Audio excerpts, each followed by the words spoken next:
And then there was, fresh out of Batman Begins, of course, Chris Nolan movie was there. So like, okay, let's go watch The Prestige. And so I went in without any expectation. It was not planned. And I guess it's one of those things, when you don't plan anything and those very things will just blow you over. Whereas if you look at the other side of it, Christian Bale's thing, okay, it was a simple thing. I mean, it was the magic was about just as simple as having a twin brother. And it's revealed to the audience at such a juncture in the movie that you suddenly, all this while, whatever Hugh Jackman was doing felt justified. Holding on to broken walls, two cards on top, but only one to crown. Hi Janak, welcome back to my podcast, which is called Spoiler Alert with me, Cinephile Sanket. So Janak, in this episode, we are discussing one of your other favorite films, which is called The Prestige, which is co-written, directed by, and produced by Christopher Nolan, and which stars like Christian Bale, Hugh Jackman, Scarlett Johansson, Rebecca Hall, and Michael Caine. So first of all, Janak, how are you? And please introduce yourself and then please introduce this great film. Hey Sanket, thanks a lot for getting me back into your, alert podcast as you call it. I really enjoy my sessions with you. And today like you said, it's one of my favorite films. I'm going to talk about The Prestige. And Prestige to me, apart from it being a Nolan movie, for me, it is a very interesting movie because the plot is all about revenge. It's about ambition. It is about deceit, and then there is magic of illusion or elusive magic, as you call it. So it's a very convoluted tale of intrigue, as I like to call it. So yeah, man, we can talk about it right now. Wow, such a great introduction. So first of all, Janak, when did you watch this film for the first time, and like what was your experience back then when you watched this film, The Prestige, and like what was your experience right now when you rewatch this film? So like just tell me all about it. The first time I watched this movie was when it released here in India, I think way back in 2006, and I'm not very sure. I think it was 2007 beginning. I don't remember. I could be wrong, but that was my first time. And the backstory of how I ended up watching it is also interesting, but I will not dwell much into it deeper, except for saying that I was not supposed to be in a theater that day. I was just hanging around town and with a friend of mine, and we had actually missed our bus and stuff like that. So we're like, yeah, kya kare?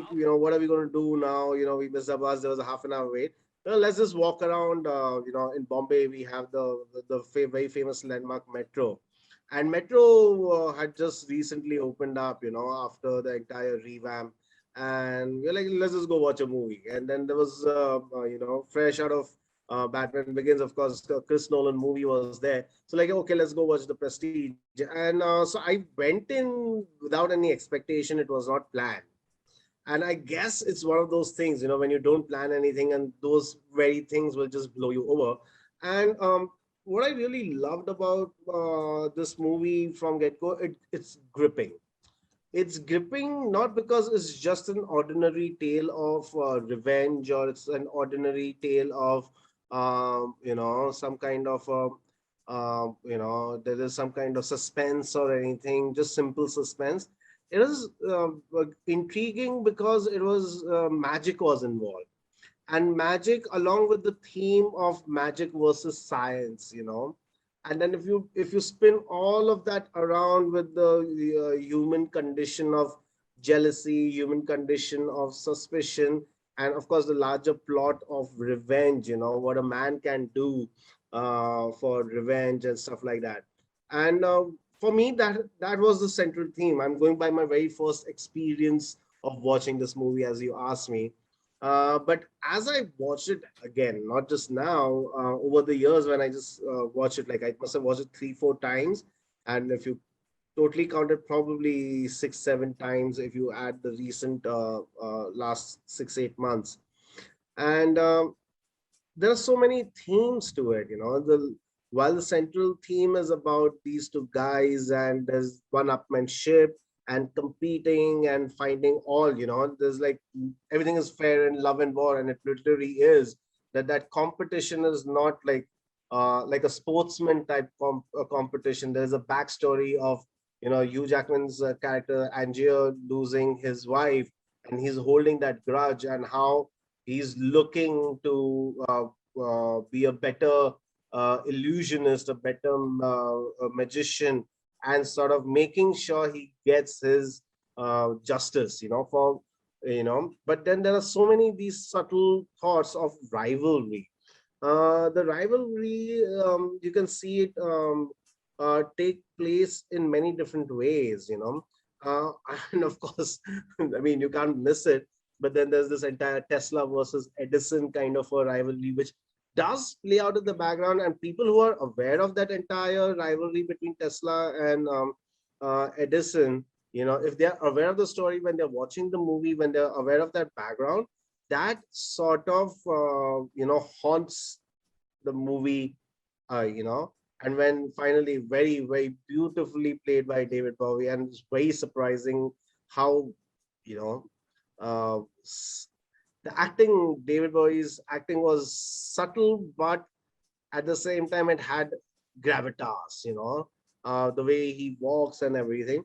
And when he finally leaves, because Edison's agents are behind him for his inventions and stuff like that, it's very interesting. But then David there is Bowie, also a the thing actor of who played this guy, Nikola Tesla. yeah, David Bowie played Nikola Tesla, So I mean, so just to give you a bit of the plot, what happens is Angier played by Hugh Jackman and Borden played by Kristen Bale. Okay, both of them are sort of these magicians' assistants, and Hugh Jackman's wife. Okay, she is like the showstopper, the central person who's like distraction for the magician and everything. And she's tied and she's supposed to escape, but Kristen Bale ties a very difficult knot for her to escape, and she dies. Okay, so it's very tragic, and Hugh Jackman really portrays that tragedy and that sort of hurt, that sort of never to be healed kind of scar in his life. And he knows, because just before that he says, don't tie a difficult knot, don't tie a very difficult knot, because if she's not able to come out, she'll die, as you're playing with someone's life. And that happens, and that entire tragedy is becomes Angier's, all the way till he becomes the great Danton and everything. And what is really interesting is the gripping part is not just the story itself, but also the aspect of magic. All right. Now, we all know somewhere in our minds that nothing like magic exists.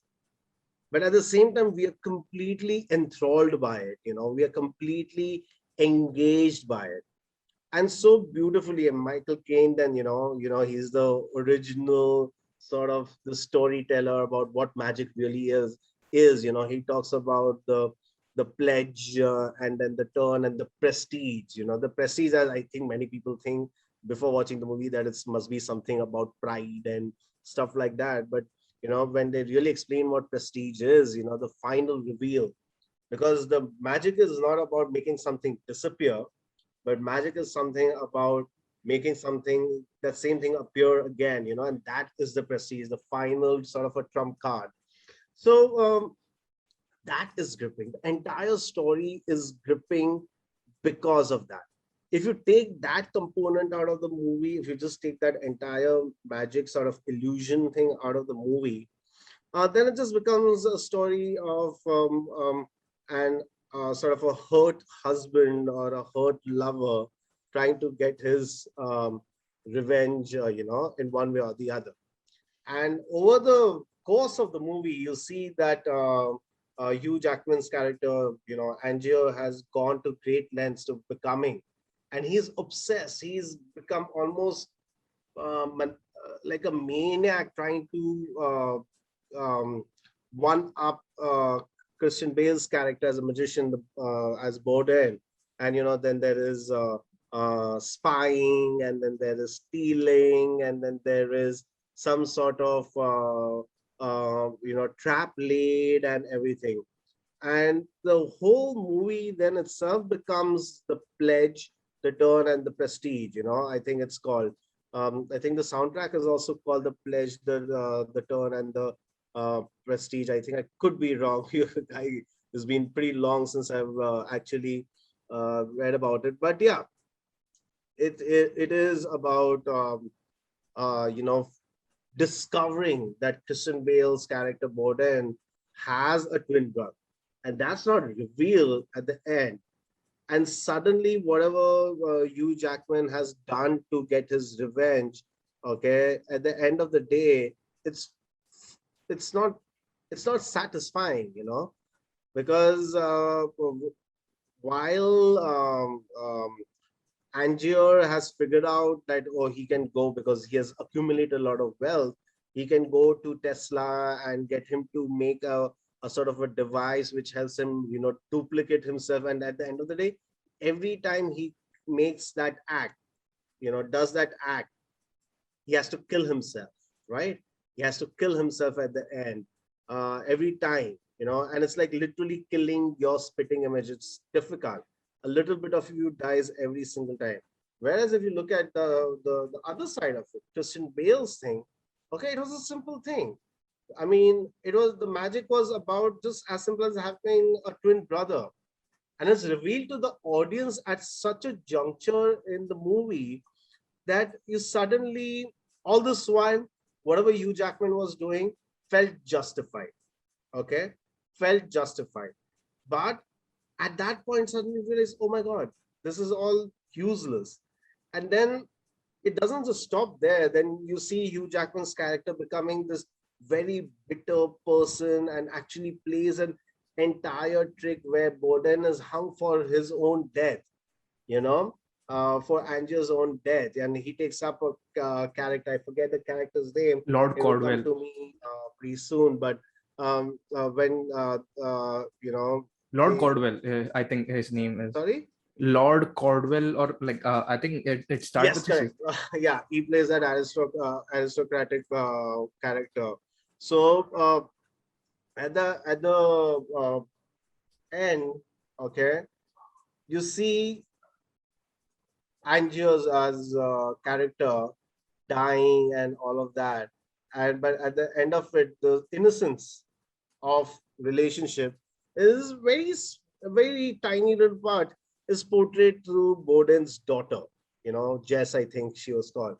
And it was very that is what I like about the movie, from beginning to the end. The gripping part is magic, magic, magic, illusion, illusion, illusion, and then you put the science bit in it as well, because it tells you that it's not really magic, that, but then we can also have the magic of science.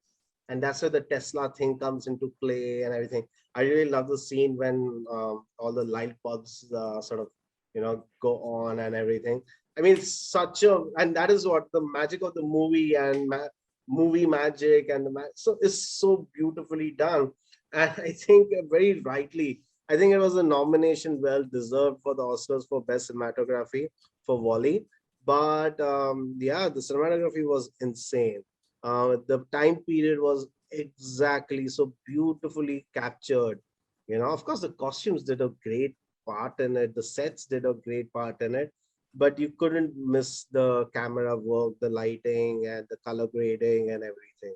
Has it like Of inspired all the you things, to like? sorry. Has it like inspired you in some way, like the cinematography of this film? Yeah. As a photographer, it has definitely inspired me, because that is around the same time when I had decided, sort of chosen to become a professional photographer, and I was on my way to becoming a professional photographer.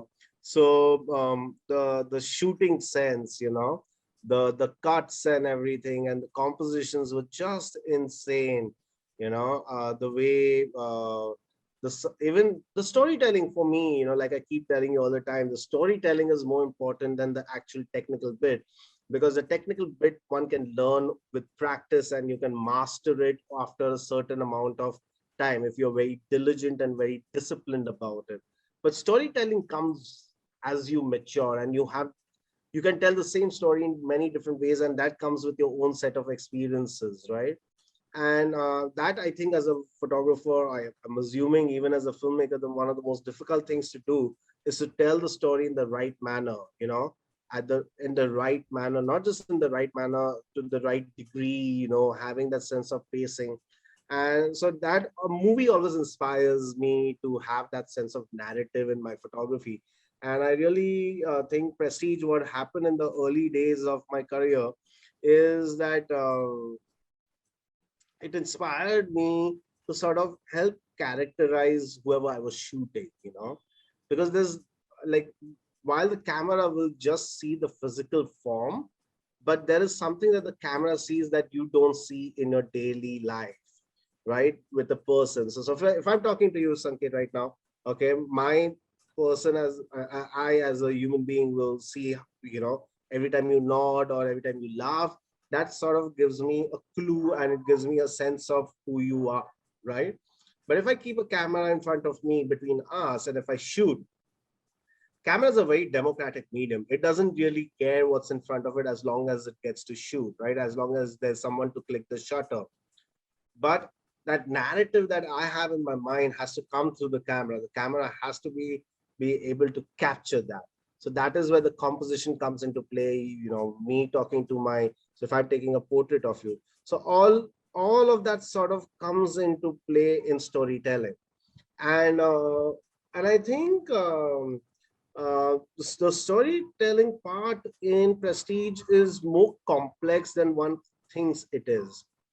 If you think about it, it starts as a, a narration of what magic is or what magic could be. Like, you could hear that very soothing, very warm, nice, sort of absolutely, I don't give a damn, this is what this is, kind of a voice of Michael Caine. Very soothing, very warm, and very subtle in its, and a very beautifully paced voice of Michael Caine, and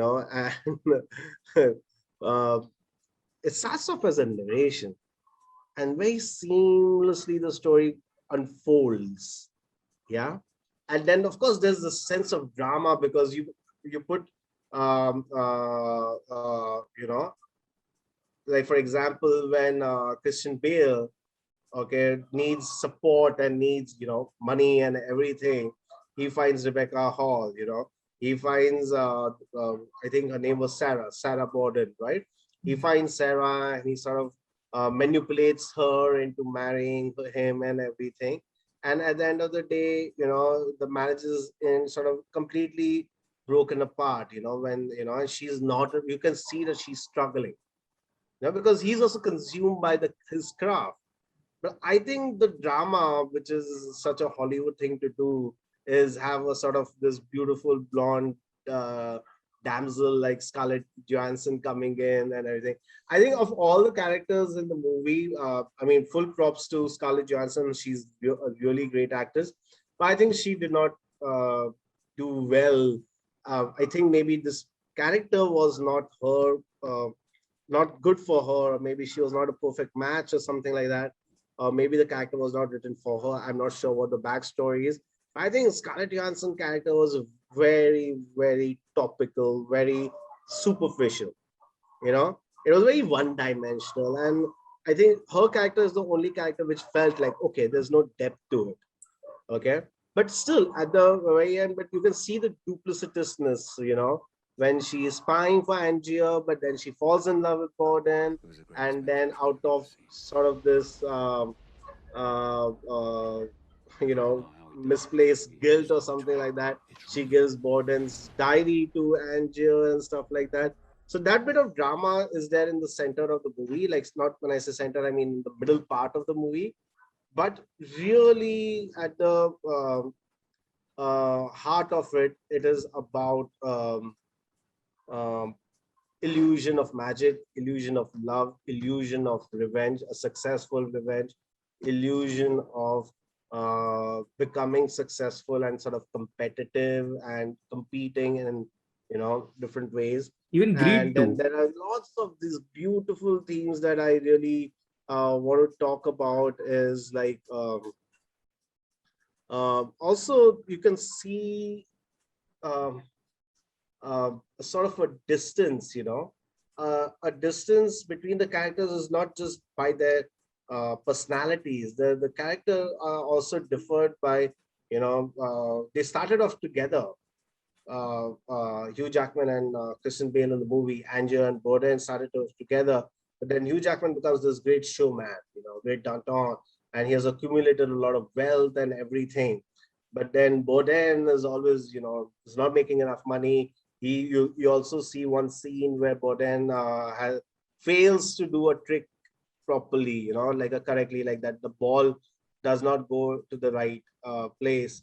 So the distance keeps growing, and distance not in just terms of craft, but distance also in terms of society.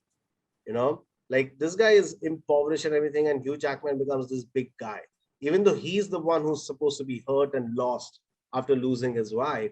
But you see, and that is where you know that it's about uh, uh, a sort of um, class, whenever there's an English background, a sort of a English sort of a characters and everything, or English society, you always think in terms of class, right? Upper class and the lower class, the rich, the aristocrats, and the completely impoverished, roadside runs and stuff like that. So you can see that distance also between characters. And I really feel that really is a something that I noticed after like maybe 4 years or 5 years when I was watching it again. Um, you know, and it's an amazing movie. It's the least of the Chris Nolan movies, especially after Batman Begins. But it's I mean Nolan does something or the other with time. But I mean every single movie you think it's about time. And so the Prestige is one of those least of the Nolan movies where you don't see a lot of you know Nolan-esque themes like he had in his initial time. Yeah, I mean, I think you seem to have a different opinion. Why Yeah, you think I think it no, was a because quintessential Nolan theme? no, so because like I have only watched a few Nolan films, not all of them, but I have watched like Batman Begins and all those films. But the thing is, in Nolan films, I get to see all those like like multiple time frames and multiple timelines, and I get to see that.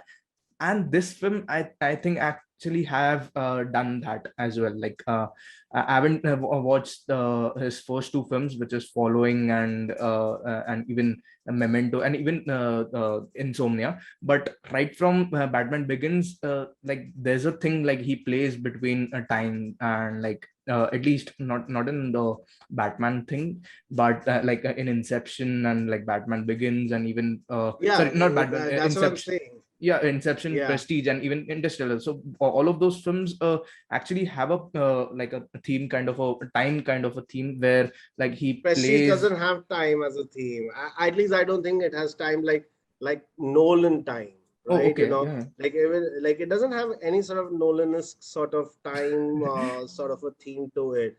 The only time that is the passage of time. The characters, how they go out and become something in life, and then life happens. It's a very natural narrative. Like in Memento, it's a race against time, and Inception is like dream within a dream and having multiple sort of timelines within a single sort of a thing. And even with Dunkirk, you always have the time, the clock ticking and everything in the background. So there's always race against time.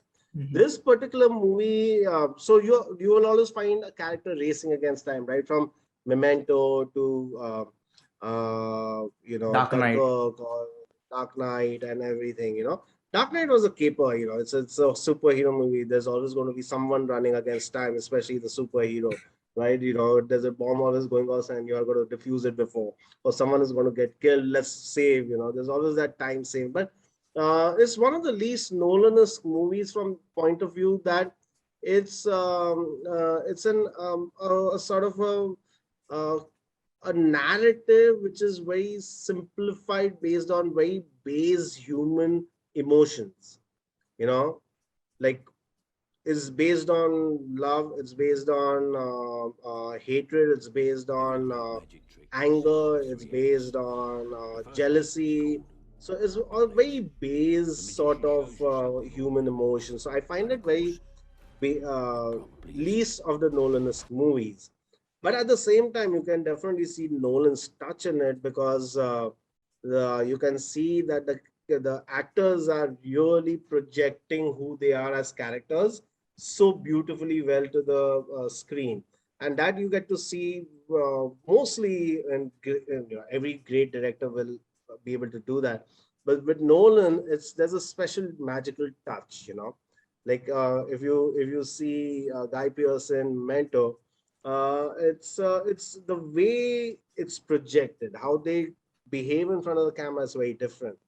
I always observe that in Nolan's movie. I don't know why, for some reason, it always stands out.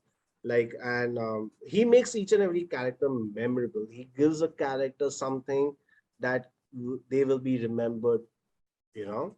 So let's just take, for example, like say Michael Caine's character in this movie, Cutter as a sort of a glue which sort of keeps everything honest. Okay, he keeps the plot also honest, but he also keeps the character honest. In the sense that he is basically Angier's, Hugh Jackman's character, uh, uh, uh, conscious. He's the conscience keeper of that.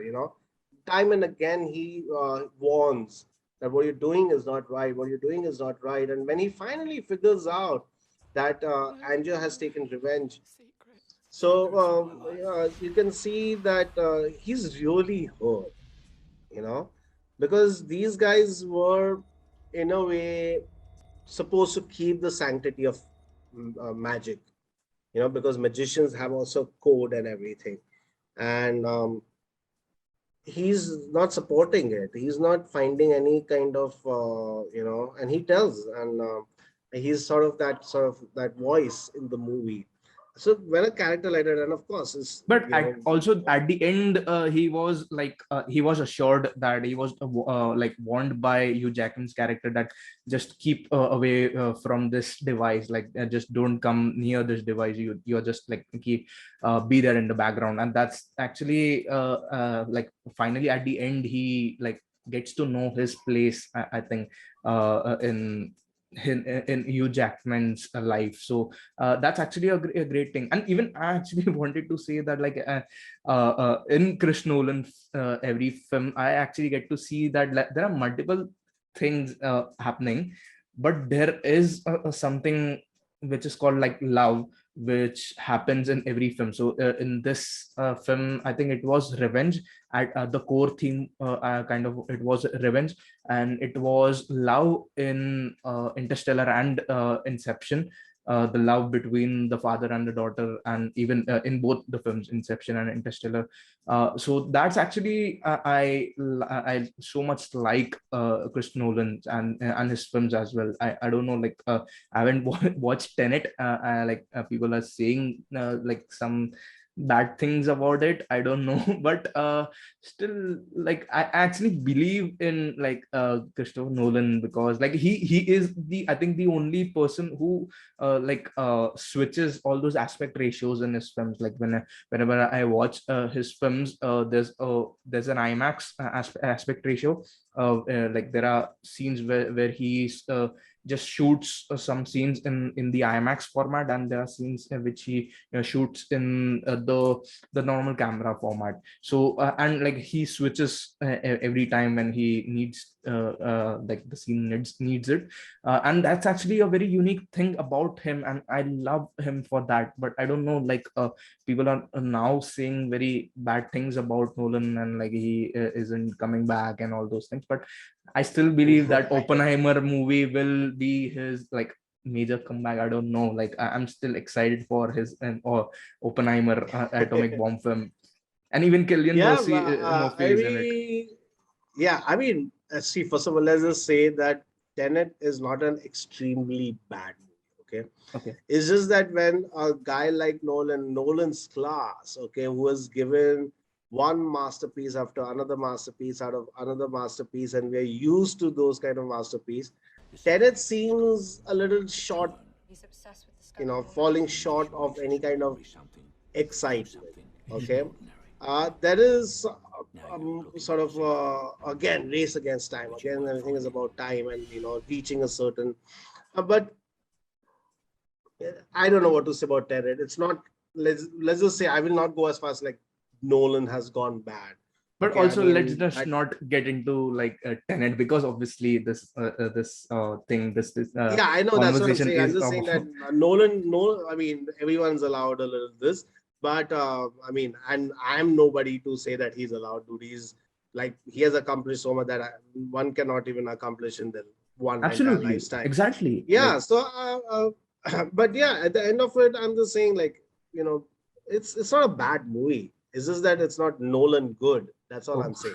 Anyway, so coming back to Prestige, what else do I really think? I think the acting was good. I think Kristen Bale really was really good.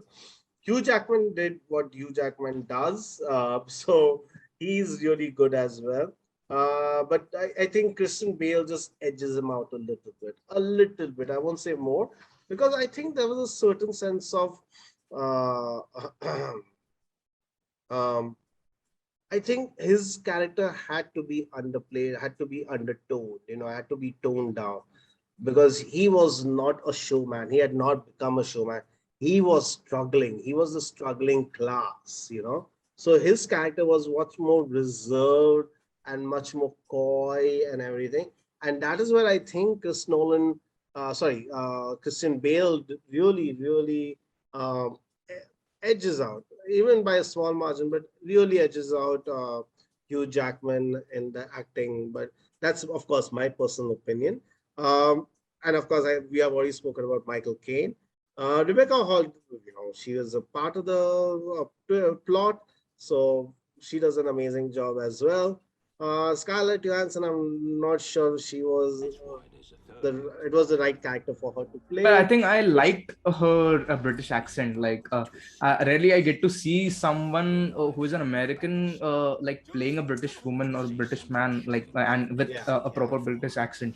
Like, I get to see yeah. British people playing American roles, obviously, and like playing with, like, obviously, Mm. saying a Southern accent also. But like, never have I ever like seen someone like an American doing a British role. So I actually loved it. But yeah, obviously, since like you uh, told your reasons why you didn't like it, but it's okay, like Yeah, but that's what I'm saying. She was the only character which did not have much depth, yeah. because she's supposed to be this espionage sort of a spy thing.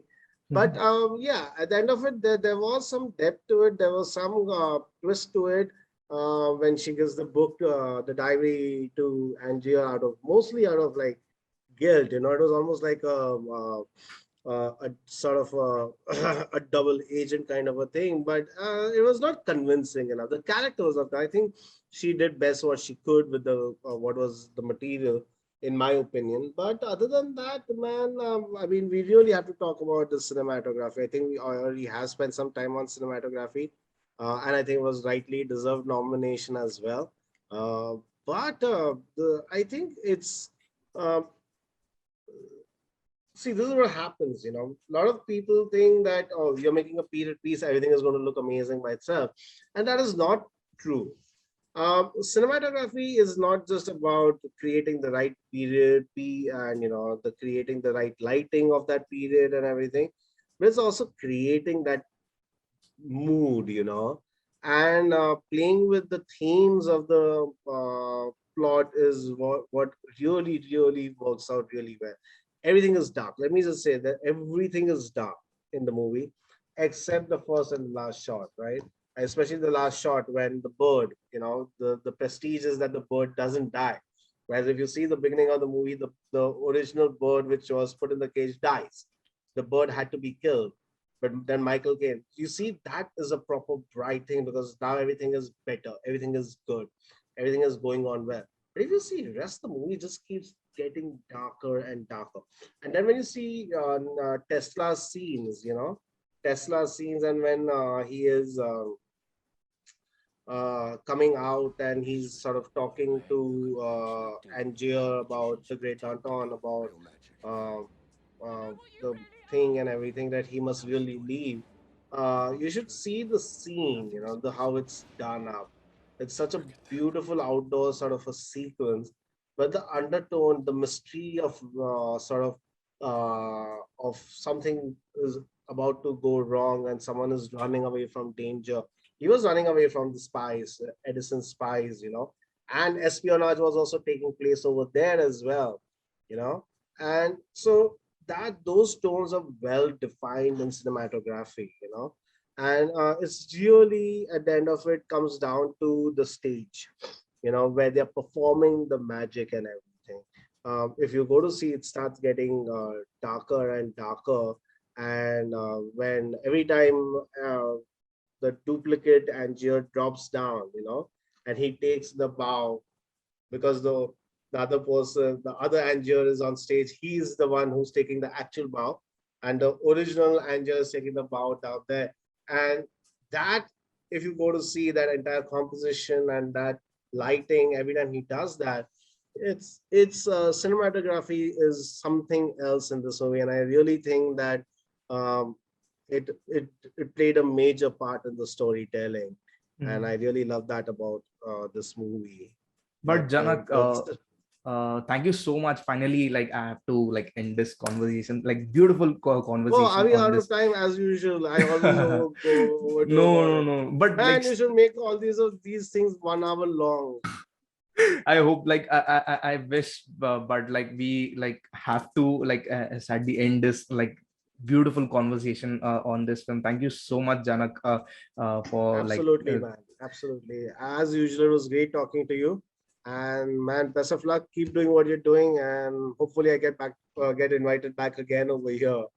sure, sure, sure. Like most welcome. I'm eager to like learn a few things like from a photographer like about cinema. So like I'm eager to invite you back like to discuss another film. I'm just a purview. I have not studied filmmaking. I've studied photography. Yeah, yeah. Filmmaking, if I would study it, I would not enjoy any more films. But as a viewer, I just love to get into details. But sure, man, I think you have more to teach me because you're the one who's watching like 10 movies a day, stuff like that. Yeah. But Yeah, anyway, sure. man, thank you. Thank you for having me back. Thank you so much. Thank you so much, Janak. And I'll see you soon. Goodbye. Yeah. Goodbye, man.